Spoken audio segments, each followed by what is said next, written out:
the erosion of connection at work, what my magic wand wish has to do with Billy Joel, and we start looking at all the ways that parenting and bossing are eerily similar. It's happening now on BossBetter Now.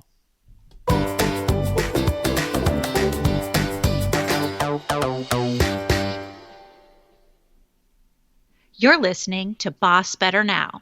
Please welcome speaker, author, and Hugh Jackman doppelganger, Joe Mull. You can't even Hello, stop yourself boss from laughing. heroes. Welcome to your weekly dose of advice and encouragement. We are here to applaud you, support you, and encourage you, and to make sure you feel the immense pride that comes with putting in the work it takes to boss better. I am here with my friend and generous co-host, Alyssa Mullet. Hello, Alyssa. Hello, Joe. Please, we have to know, what's the Hugh Jackman doppelganger? Please. One time I had somebody in an audience tell me that they thought I looked like Hugh Jackman. Hey. And that may have been the greatest compliment ever paid me. Because he's the total package, let's be honest. Right? I think one time makes it true. I don't care what anybody tells you. And to be clear, there is no resemblance whatsoever. Okay, Hugh Jackman was Wolverine. I'm 5'8.5". Let's just be clear. Makes it really important. I used to be 5'9". Then I started a business, got married, had kids, and you know the weight of the world, it pushes you down. Yes. I actually think that I have a love-hate relationship with Hugh Jackman. Okay. Tell me. How do you not love Hugh Jackman? I mean, he has talk about range, right? That super talented guy. He was Wolverine and he was Jean Valjean, right? He literally can put his name on a show, grab an orchestra, take it on the road. It's not even a musical. It's just, I'm Hugh Jackman, come see me. And it's great. It's amazing. The guy is the total package. He's super talented. I know somebody who met him once in a restaurant, just went up to him and talked to him.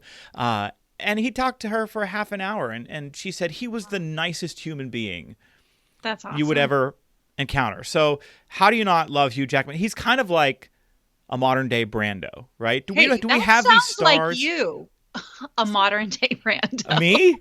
Yes. I mean, listen, you're smart, you're kind, you would talk to everyone. You are your own showman, and anybody that has ever been in an audience with you absolutely would say that's Hugh Jackman.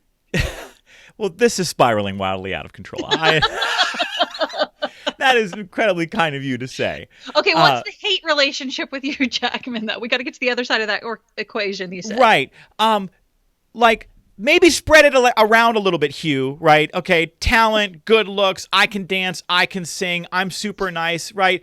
Don't suck it all out of the universe for everybody else. You gotta spread it around a little bit. So, okay. But, how do you not love Hugh Jackman, who I clearly look just like? Right. It absolutely. It was said once. It makes it true. I'm good with that. All right. Well, Alyssa, as you know, in our last episode of the podcast, we had promised in the preview that we were going to talk about the atrophying of the social muscles on our teams, as a result of more remote work and people being less present together in workspaces. And we never got to it. And so that was an unfulfilled promise. So we were going to start with that today. And the cost of so many people either not being in a space together at work, and or remote working. One of the things that I hear from my clients over and over again is we are not connecting. We're lacking that connection because we're not together, but also because everyone's going at 10,000 RPMs right now, and it's been like this for months, and there's just no reprieve from it. So what is the cost of that on a team? I think the costs are still to be determined, right?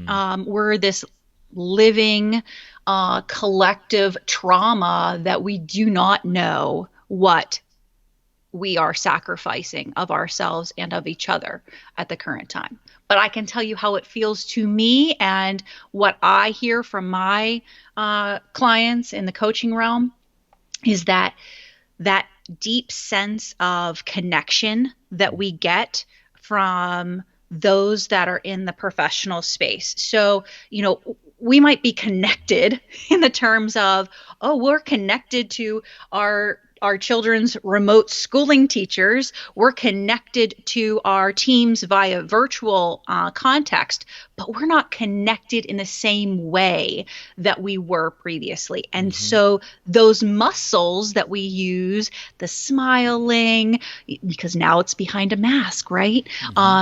The skin hunger that we now have to manage. Was that skin hunger? Skin hunger, it's a thing. Look it up, man. I'm afraid to Google that. Okay. Well, it is. I should say, you might have to put some kind of like scholarly research on skin hunger, but and make sure the kids are not in the room. That's right. But it is truly a thing. What is Our skin bodies yearn for this kind of connection, whether it is the handshake, the hug. I mean, it is super isolating right now. Absolutely. To have the only contact and connection that we have be through a screen or behind a mask. And so those muscles that we usually use to put on our smiley, happy face to go out into the world start to atrophy. Absolutely. I've not heard that term skin hunger before, but you're spot on in terms of, as human beings, we are made to connect. We are made to gather and form relationships and, work in villages because it is safer and all of the good brain chemicals that come with those types of interactions and connections, we need that. And I think if you are keeping up with a lot of the news right now around people's remote work experiences, what you're hearing from people is, okay, we tried it, we figured out what works. A lot of people really miss the office. A lot of people are really missing and hoping to return to shared workspaces. And maybe it won't be like it was. I don't know that a lot of folks will go back full time the way that they were, but I think you are going to see a lot of hybrid models where people get the chance to work from home, but also in order to satisfy, was it skin hunger? Did I get it right? That's correct. To satisfy their skin hunger, to ensure that the kinds of sophisticated relationships that lead to high-functioning teams are allowed to form, that they are gathering in a space together. Because one of the things that we know about human nature is that when you put distance between people, physical distance, we become less likely to regulate our behavior. It's why people on the internet get keyboard courage and comment on social media and on newspaper articles and things like that and just say really direct and at times horrendous things to each other. There are no consequences to it because of that distance. We don't show up in that way when the person is sitting across from us or is in the hallway. Oh, isn't that the truth? So what do you see as the biggest kinds of actions or thought patterns or strategies that our boss heroes can take into trying to combat that atrophy, that loss of camaraderie, that loss of connection? Yeah.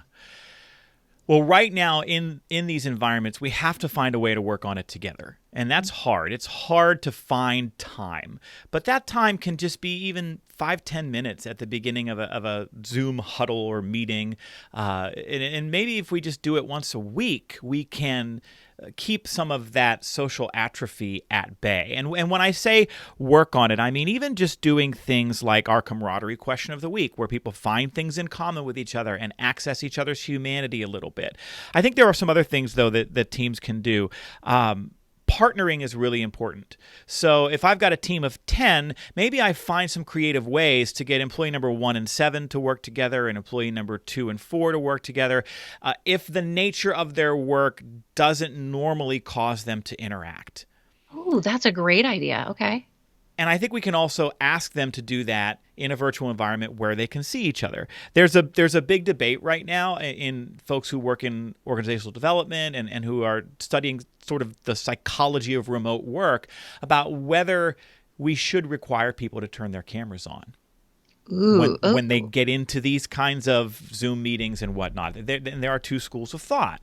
One is that turning the cameras on removes some of that isolation and ensures that some of that human contact is taking place. There's a lesser degree of distance between people when you can see each other. I think we can all agree that that is true. that is true. And so there is some psychological value in seeing each other, and your team reaps the benefit. On the other hand, some people's home lives right now, if you'll excuse the expression, are a shit show. They're homeschooling. They've got kids running around in the background. They may not have had time to shower and do makeup. Their house maybe needs more attention than they've been able to give it. Maybe there's some distress taking place there that they don't want their coworkers to see. And so when you force people to turn their cameras on, and this is the other side of the debate, is you're actually adding a layer of anxiety, adding a layer of difficulty to folks who are working from home. Yeah. I hadn't been acquainted with that debate. So thanks for bringing that up. I want to instantaneously, I was like, oh, no, people shouldn't do that. Like they shouldn't be forced to do that. Right. Because it feels like an invasion of my space, and I feel like, we're being tugged in 1,000 directions to your point of the distress and the distraction and all of what's going on. And that just seems like another huge burden where someone wants to watch over me. Yes. But there is that other part that goes, well, wait a minute. If I, as the leader, and you as the employee have this like real direct trust with one another, that it's not about overseeing your productivity or anything like that. Rather, it is truly just about authentically trying to reduce that isolation that is absolutely happening for all of us, then that is absolutely something that we should consider. But I think it's definitely a relationship by relationship thing for me. Is it has to be really on stable ground with lots of trust on both sides. I have this conversation a lot because I'm doing a lot of virtual meetings, virtual training, where we're bringing staff collectively to that event. And over and over again, a lot of the people who are hiring me to do that work with them are saying, well, we're going to require that the cameras be on. And I'll say, well, let's talk about that. Because if we can accomplish your goals for the training or for the event without mandating that, then should we? Yeah. Or why is it important to you that we have cameras on? Let's talk about that. So we'll have some of that conversation. The general advice that I give to folks who are asking their personnel to work from home and participate in a lot of online gatherings is that if you want cameras to be on, number one, communicate that expectation ahead of time, right? Yeah. That this is going to be a meeting where we need to see each other. Number two, don't make every meeting a camera on required meeting. Spread it out a little bit, right? Give people a chance to not shower if they need to for that day. And then the third thing I would say is that even if you have a cameras on event, you clearly define the exceptions to that rule.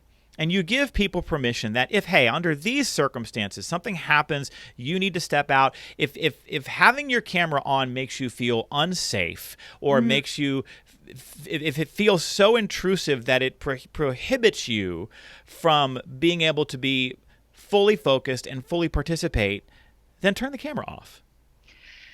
Wow, those are really good tactical guidelines. I think that our boss heroes out there can take a lot away from.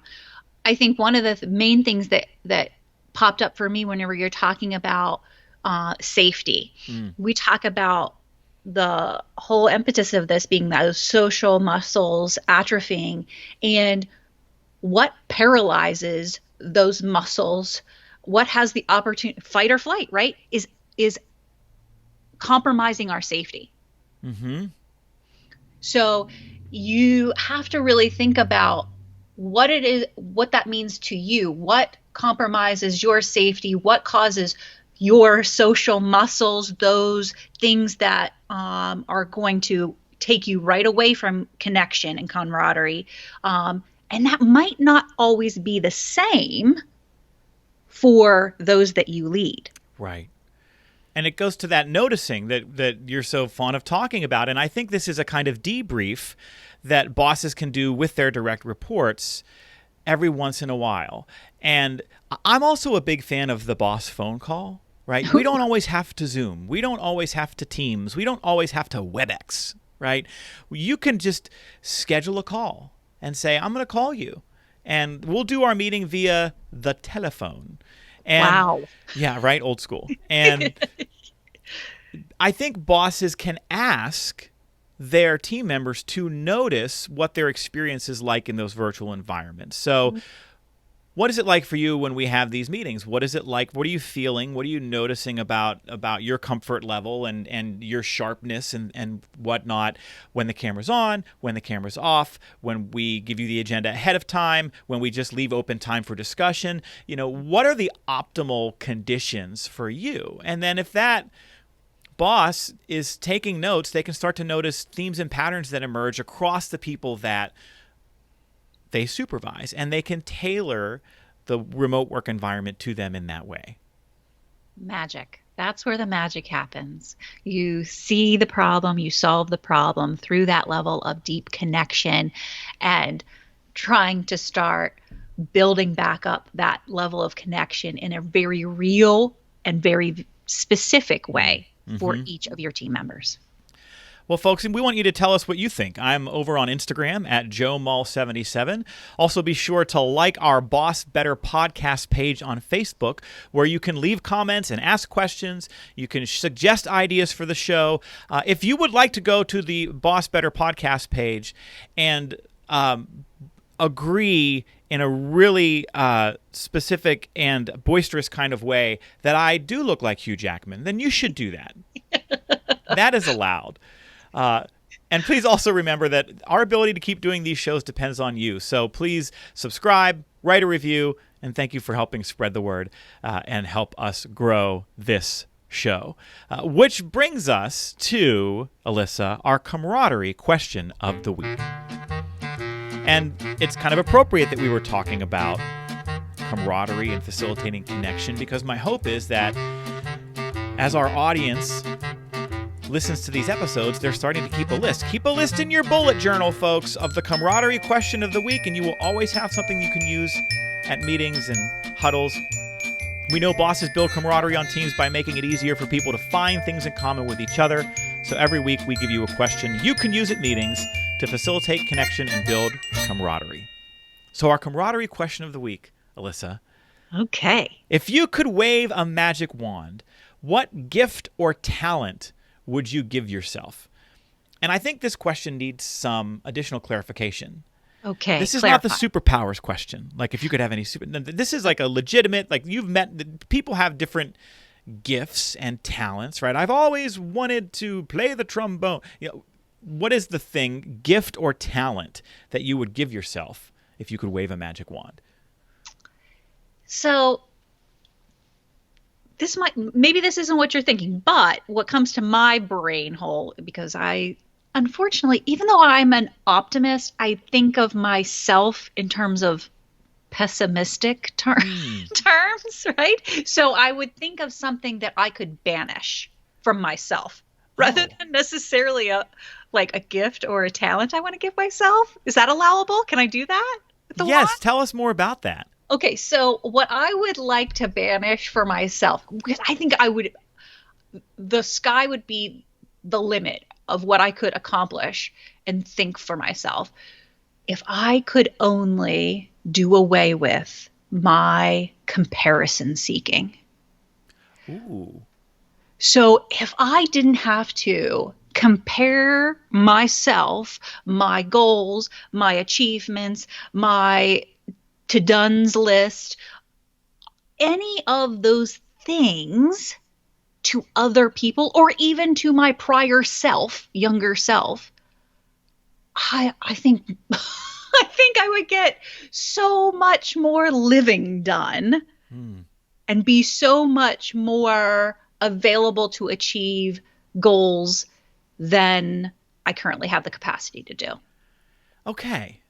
Well, first of all, thank you for sharing that. That's a really thoughtful, reflective, internal observation.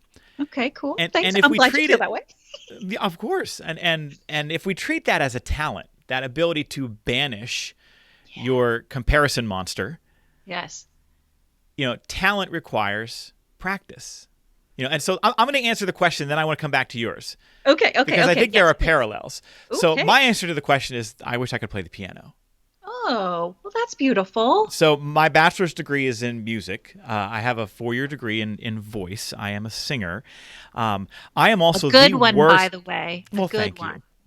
I'm also the worst piano player to ever come through Indiana University of Pennsylvania's revered music education program. I would walk into the class piano room and the pianos would whine. They would literally cringe out of fear at what was about to happen. I get asked a lot by folks who are going to go get a music degree or a voice degree, a music degree, if I have any advice, and my advice is always the same. If you're going to study music and you don't play the piano, start lessons right now. And be prepared to practice for 2 hours a day, every day for the entire 4 years of your college education. And when you're done, you will be just passably, barely, awfully good enough to maybe make a living as a musician, especially if you want to be a music teacher. You got to be able to play your part and lead others.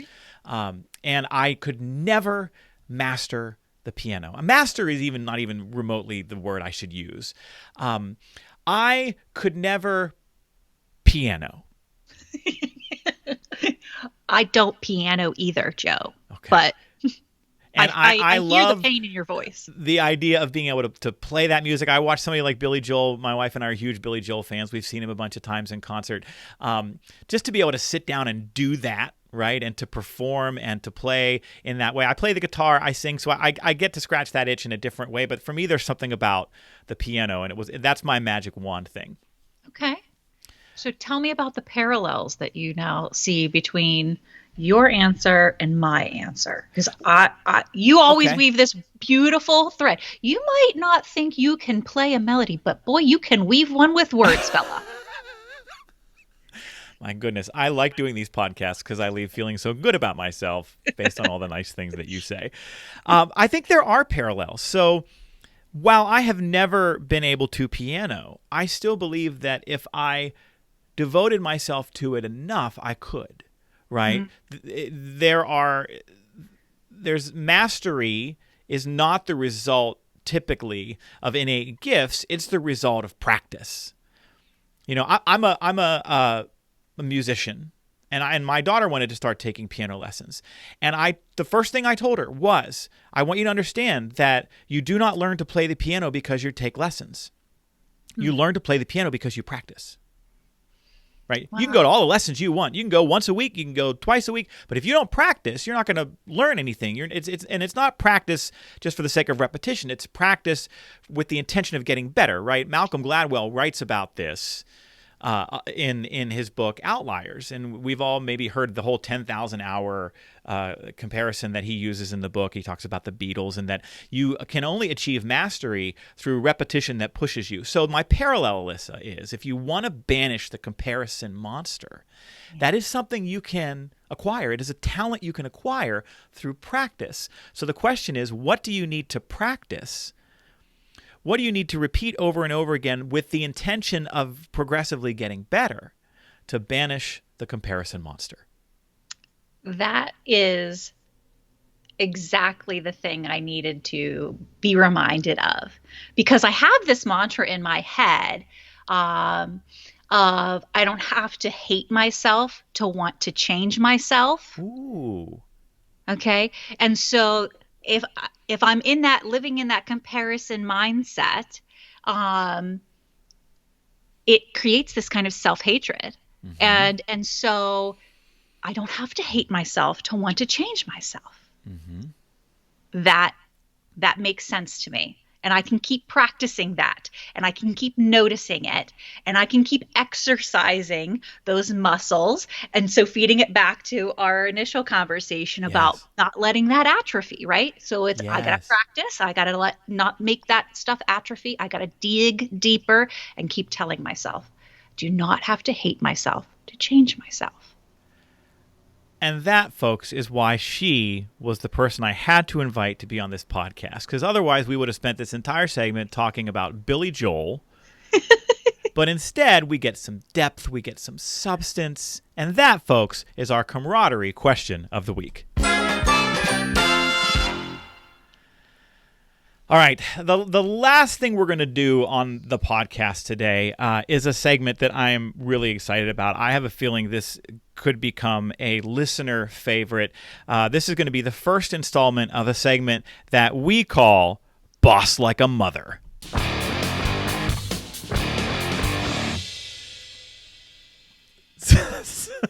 I'm going to play. Do you want to hear the music one more time? I would love to, because it sounds amazeballs. Boss Like a Mother.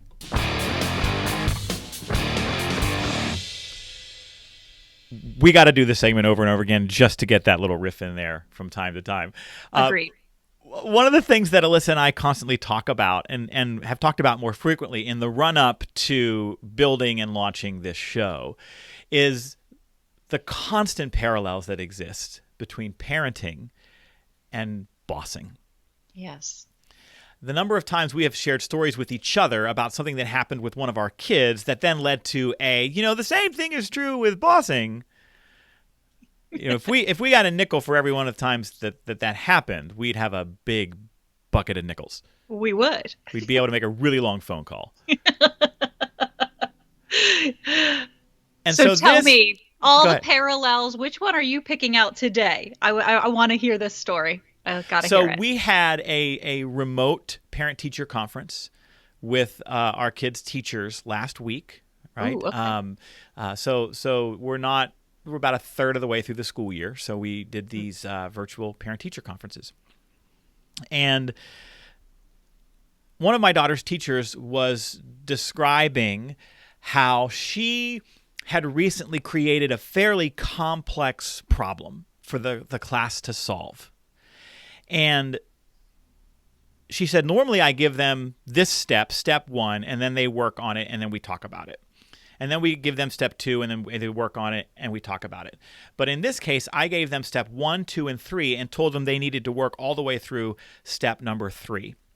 And she said they were immediately resistant, and because I'm there in the room, they wanted to come up to me and ask questions. And I told them that they were not allowed to ask the questions until they had gotten all the way to step 3. They were allowed to ask each other, but they weren't allowed to come ask me. And she used this great phrase. She says, I am teaching them to become better problem solvers by creating that scaffolding around the exercise. And I loved this analogy of the scaffolding, right? It's kind of this construct, this safe way to do something that might be risky. I love me a good visualization. That scaffolding is an awesome visualization. Yeah. And it's funny because she said it was such a passing thing. It was a throwaway for her as we were just chatting about Lily's experience in the 4th grade. And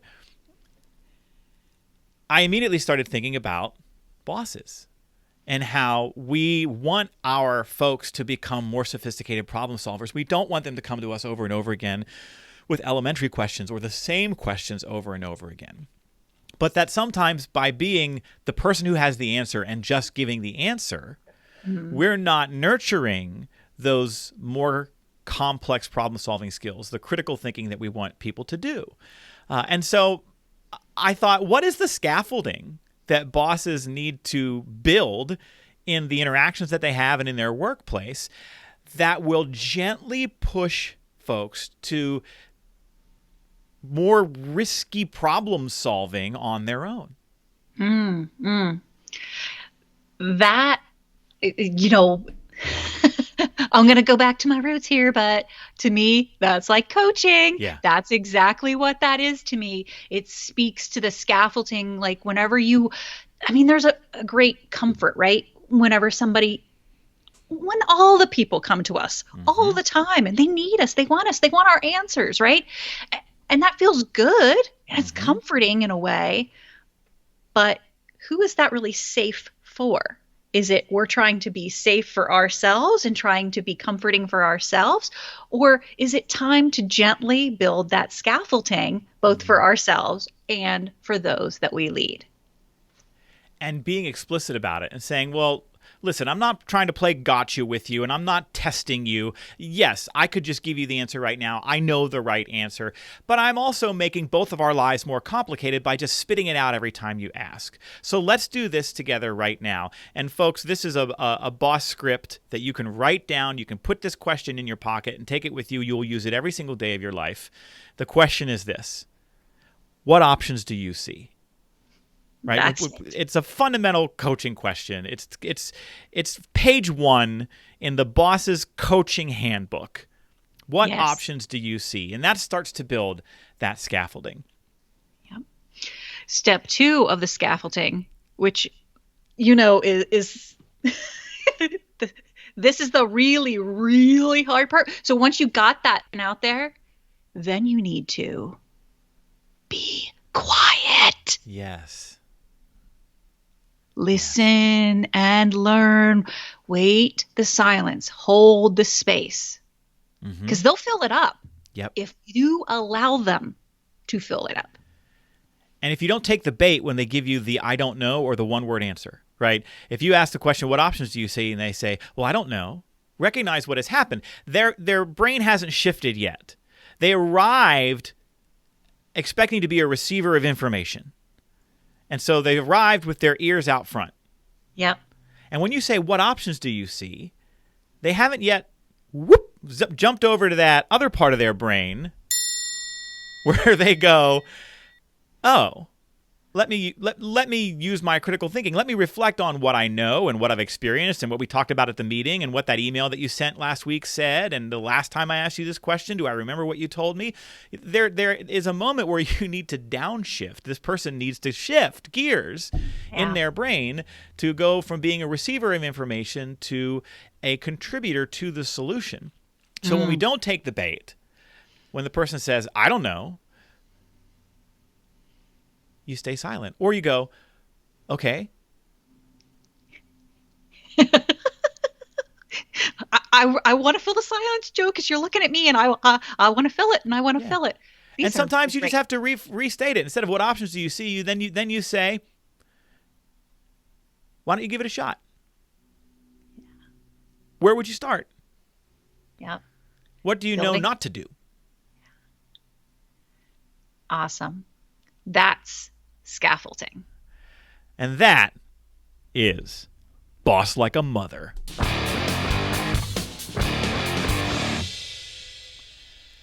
All right, folks, that's our episode for today. Remember, this is your show. We want to hear from you. You can email the show at bossbetternow@gmail.com. And in fact, we'd actually love for you to be on the show. If you have a question or a comment, you can send it to us at bossbetternow@gmail.com. You can even send it as a voice recording, and we might use it in a future episode. And of course, you can comment on episodes and segments over at the show's website, bossbetternowpodcast.com.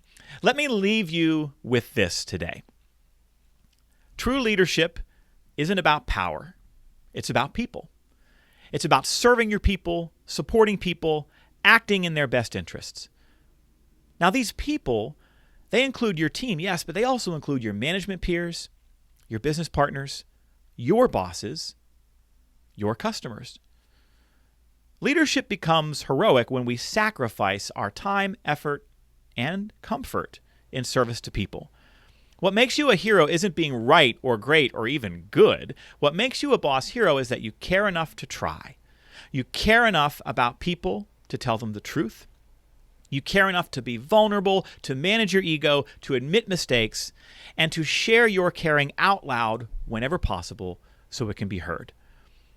So go forth, serve your people, and make your caring heard. Thanks for listening and for all that you do to take care of so many.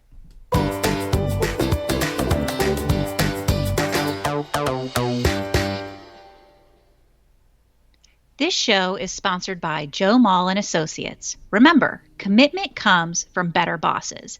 Visit joemull.com today. Hello, Boss Heroes. Are you planning a conference, meeting, or event? Why not invite our own Joe Mull to be your keynote speaker? Joe speaks and writes about commitment in the workplace in a way that is funny, powerful, and captivating. He knows that your attendees want rich content that is relevant to them and delivered in a way that is fun, compelling, and useful. Joe's keynote programs help leaders say and do new things so they can get better results. If you're planning a remote event, Joe can beam in from a fully equipped virtual broadcast studio. With multiple cameras, professional audio and lighting, and tons of interactive ways to engage participants, he will leave your audience raving about their experience. Oh, and Joe is a certified speaking professional. That's the highest earned designation in professional speaking. That is held by less than 20% of speakers worldwide.